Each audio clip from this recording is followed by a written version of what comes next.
E se eu dissesse que o Irã, sim, o Irã moderno, tem um papel central na grande narrativa bíblica de profecias e eventos mundiais? Quando falamos da Bíblia, o foco geralmente recai sobre Israel, Egito ou Babilônia. Mas e se o Irã, conhecido na Bíblia como Pérsia, não fosse apenas mais um império antigo? E se esse país fosse uma nação específica, mencionada nas profecias, destinada a impactar profundamente o destino do povo escolhido de Deus?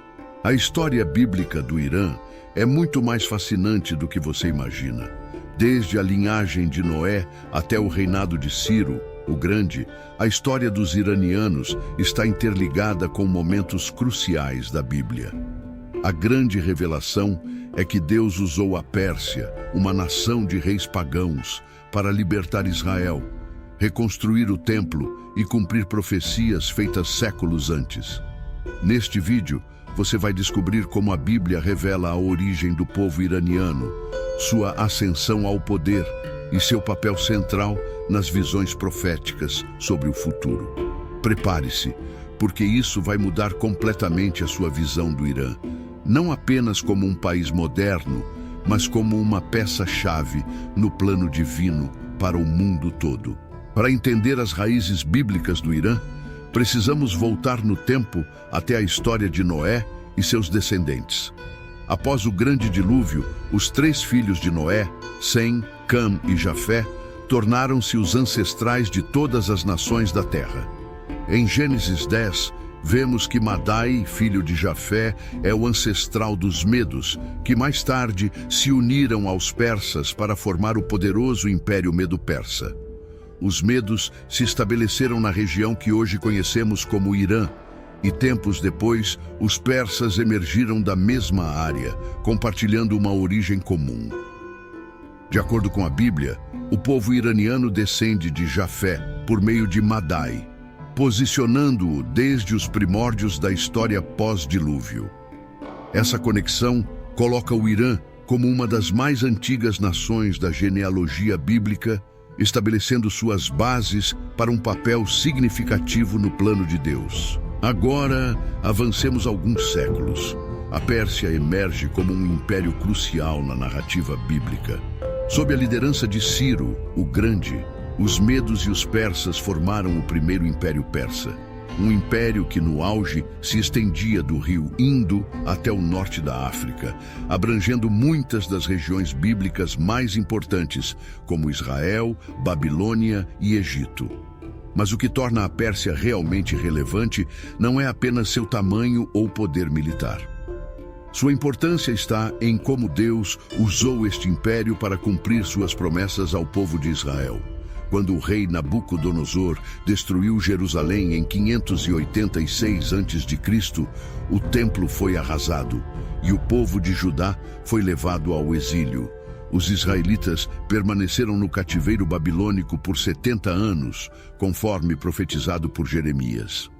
Então, Ciro, o Grande, entrou em cena em 539 a.C., conquistando Babilônia e mudando tudo. Em Esdras 1:1-4, Ciro decreta que os israelitas podem voltar para casa e reconstruir o templo de Jerusalém. Um rei pagão, predito mais de um século antes pelo profeta Isaías, foi o instrumento escolhido por Deus para restaurar Israel. Esse foi um dos momentos mais surpreendentes da história bíblica, onde um império fora da aliança de Deus se tornou o catalisador de redenção para seu povo. Agora, imagine isso. Deus chama Ciro, um rei pagão, de meu pastor em Isaías 44:28, mais de 150 anos antes de seu nascimento. Em Isaías 45, versículo 1, Deus o chama de ungido. Como pode um rei que não pertence ao povo escolhido de Deus ser chamado de ungido? A resposta está na soberania de Deus. Ele pode usar qualquer pessoa em qualquer circunstância para cumprir seus propósitos. O decreto de Ciro para permitir que os judeus retornassem a Jerusalém não foi apenas uma ação política. Foi a realização de uma profecia de Jeremias que havia predito 70 anos de cativeiro babilônico. A ascensão de Ciro marcou o fim desse período e a restauração de Israel. A reconstrução do templo, liderada por Zorobabel, foi possível pela bênção de Ciro. O que Deus fez através da Pérsia foi um lembrete para Israel e para o mundo de que seus planos são muito maiores do que qualquer império humano.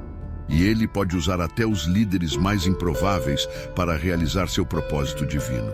O impacto da Pérsia não parou com Ciro. O livro de Ester nos oferece outro exemplo poderoso de como Deus usou a Pérsia para proteger seu povo. Durante o reinado de Xerxes I, Amã, um oficial persa, tramou a destruição dos judeus no império. Mas Deus já tinha preparado o caminho. Ester, uma jovem judia, tornou-se rainha da Pérsia e, incentivada por seu tio Mordecai, arriscou a própria vida para interceder em favor de seu povo. Suas ações resultaram em uma reviravolta impressionante. O rei Xerxes não só impediu o genocídio, mas também ordenou a execução de Amã. Essa história de providência divina é celebrada no Festival de Purim, lembrando como Deus usou Ester e a Pérsia para salvar os judeus da aniquilação. A Pérsia, mais uma vez, se tornou um instrumento divino, mostrando que, mesmo sendo um império estrangeiro, foi parte vital no plano de Deus para proteger seu povo. A história da Pérsia não é apenas sobre o passado. Ela também está no centro das visões proféticas sobre o futuro. No livro de Daniel, visões revelam a ascensão e queda de impérios, incluindo a Pérsia.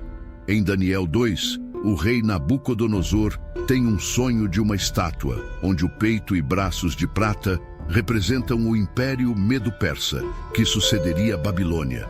Em Daniel 7, Daniel vê 4 animais representando 4 impérios. O segundo, um urso, simboliza o Império Medo-Persa. Sua dupla força, os medos e os persas, era vastamente poderosa. Em outra visão, Daniel 8, um carneiro com 2 chifres representa novamente os medos e os persas, que conquistam grandes territórios. Mas então, um bode com um chifre simboliza Alexandre, o Grande, que acabaria derrotando a Pérsia. Essas visões colocam a Pérsia no coração do plano de Deus para os impérios mundiais. Embora a Grécia sucedesse à Pérsia, foi durante o reinado persa que o povo de Deus experimentou libertação e restauração, conforme profetizado por Isaías, Jeremias e Ezequiel. Apesar de a Pérsia ter caído para Alexandre, o Grande no século IV a.C., sua influência perdurou no Novo Testamento. Os magos que visitaram o menino Jesus em Mateus 2 provavelmente eram da Pérsia. Muitos acreditam que eles eram sacerdotes zoroastristas, uma antiga religião persa que praticava astrologia e interpretação de presságios. Sua jornada até Jesus é mais uma prova da conexão duradoura entre a Pérsia e a narrativa bíblica. Além disso, a política persa de tolerância religiosa pavimentou o caminho para a disseminação do judaísmo e, mais tarde, do cristianismo. Sua liberdade religiosa permitiu que comunidades judaicas florescessem e, eventualmente, criaram o ambiente ideal para a propagação do Evangelho. Ao olharmos para o futuro, muitos teólogos acreditam que o Irã, conhecido nas profecias bíblicas como Pérsia, terá um papel fundamental nos eventos do fim dos tempos.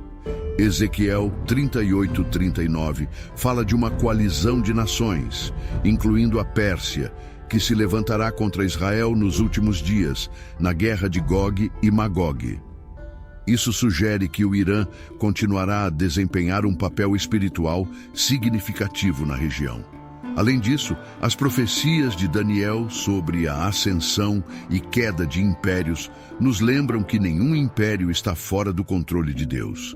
Ele levanta e derruba nações conforme seu plano. À medida que vemos os eventos modernos no Oriente Médio, é crucial lembrar que essas tensões fazem parte de uma história muito maior. Uma história que começou nas páginas da Bíblia e culminará no cumprimento das promessas divinas. A história da Pérsia, agora o Irã, nos lembra que Deus pode usar qualquer nação para cumprir seus propósitos.